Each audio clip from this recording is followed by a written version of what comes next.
በእግዚአብሔር በርቱ፣ እግዚአብሔርን ጉልበት አድርጉት፣ ሁላችንም በእግዚአብሔር እንመካ፣ ሁልጊዜ ጸልዩ። አንድ ነገር ብቻ ልናገር፣ ወደ እግዚአብሔር ለመሄድ ከየት ልጀምር ካላችሁኝ ጸልዩ።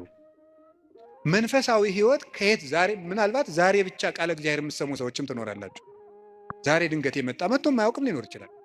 መንፈሳዊ ሕይወት ከየት እንደምጀምር ግራ ገብቶኛል ካላችሁ መንፈሳዊ ሕይወት መጽሐፍ ቅዱስ ሂድና አጥኑ ወይም እንደዚህ አድርጉ ወይም እንደዚህ አይደለም። መንፈሳዊ ሕይወት መጀመሪያ ከጸሎት ጀምሩ። በቃ ሌላ መጀመሪያ አባታችን ሆይ በቃ እሱም በሉ። ከዛ ቤተ ክርስቲያን ውስጥ ተሳተፉ፣ አስቀድሱ። ከዚያ በኋላ መጽሐፍ ቅዱስን በደንብ ተማሩ። እነዚህ ሶስቱ ሁልጊዜ የቤት ስራ እሰጣችኋለሁ፣ እኔም እናንተም ታደርጉታላችሁ። አሁን ዛሬ መልሼ ልሰጣችሁ ነው። ከዚህ በኋላ በሄድኩበት ሁሉ እናገራለሁ፣ ሰው ቢሰለችም ባይሰለችም። እንደ ከርቤ እስከምትመር ድረስ ተናገር ብሏል አንድ የቤተ ክርስቲያን አባት። እሺ፣ አንደኛው በቀን እንድታደርጉት ሁልጊዜ ነው የምነግራችሁ። እዚህ መድረክም ተናግሬያለሁ። አንደኛው በቀን አንድ ምዕራፍ መጽሐፍ ቅዱስ አንብቡ። ሁለተኛው በቀን ቤተ ክርስቲያን ሳትገቡ አትዋሉ። እንዲያውም ከዛሬ በኋላ በሰበኩበት ሁሉ ለመናገር ነው ቃል የምገባው እግዚአብሔር ቢረዳኝ። እነዚህን 5 ነገሮች ሰው እስኪያደርጋቸው ድረስ ከቻልኩ እስከምሞት እናገራለሁ። እናንተም በጸሎት ካሰባችሁኝ እና ካስጨረሰኝ። ስለዚህ የመጀመሪያው አንድ ምዕራፍ መጽሐፍ ቅዱስ በቀን አንብቡ። ሁለተኛው ቤተ ክርስቲያን ሳትገቡ አትዋሉ። በቀን መግባት የማያስችል ተፈጥሯዊ ግዳጅ ከገጠማችሁ ደጅ ላይ ቆማችሁ ሄዱ። ሶስተኛው በሳምንት አንድ ቀን ቢያንስ አስቀድሱ። ውስጥ ገብታችሁ በሳምንት አንድ ቀን ቢያንስ ማለት ነው። አራተኛው ንስሐ ግቡ። ንስሐ ግቡ። ንስሐ እንዲያውም ምንድን ነው የምትባለው? ሌላኛይቱ ከእግዚአብሔር የተሰጠችን ልደት ናት ነው የሚባለው። አንድ ልደት ከእናት አባት ተወልደናል።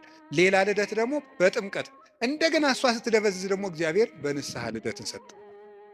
አዳም ከሔዋን እሱን የመሰለ ልጅ እንደወለደ ይላል አረጋዊ መንፈሳዊ የተባለ ሊቅ።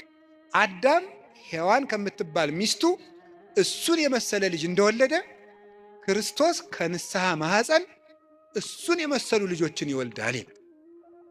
ደስ አይላችሁም? አዎ፣ እዚያ ንስሐ ማኅፀን ውስጥ ገብተን እንደገና ክርስቶስን የመምሰል አባታችን እግዚአብሔርን የመምሰል እድል አለን። እሱ የመንፈስ ቅዱስ ጉልበት ስለሆነ ነው አቤቱ ጉልበቴ ሆይ እወድሃለሁ እንድንል የፈለግኩት። ንስሐ ግቡ። የመጨረሻው ጸልዩ። ሳትጸልዩ አትብሉ።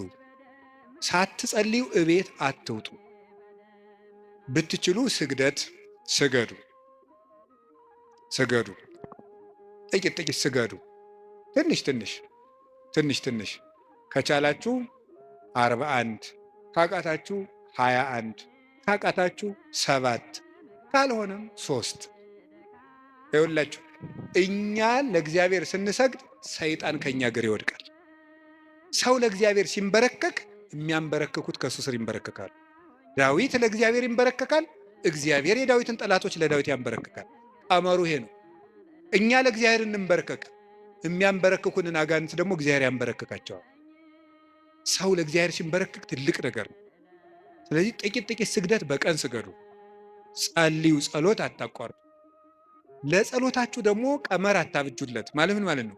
ዛሬ ንጹህ ነኝ ልጸልይ፣ ዛሬ ረክሻለሁ አልጸልይም። በቃ ሁልጊዜ ዝም ብላችሁ ጸልዩ። ሁልጊዜ ጸልዩ።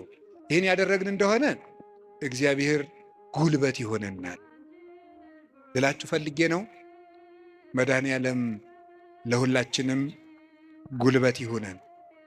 የትንሣኤውን ብርሃን ለሀገራችን ያብራልን። የጨለመብንን ነገር ሁሉ በትንሣኤው ብርሃን ያርቅልን።